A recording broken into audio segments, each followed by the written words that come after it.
Hi everyone, welcome back to the channel. In today's video, I'm going to show you how to return the tickets on Ticketmaster in 2026.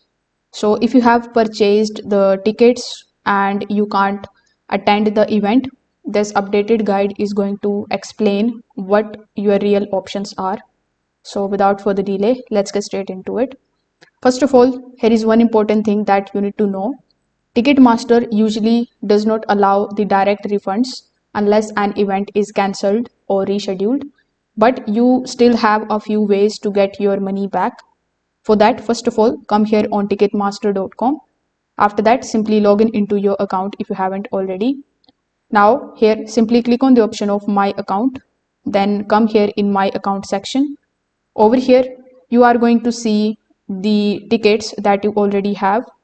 When you click on it, if you see the options like sell, transfer or refund available, you just have to tap on it and follow further instructions.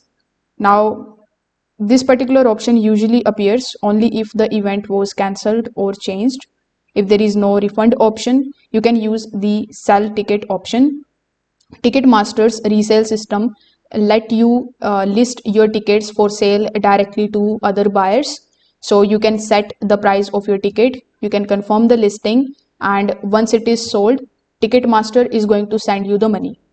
Another option that you can use here is transfer tickets to someone that you know, and you can basically send them the ticket and you can get paid privately.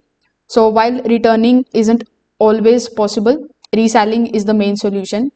So if this video helped you out, make sure that you like this video and subscribe to the channel. Thanks for watching.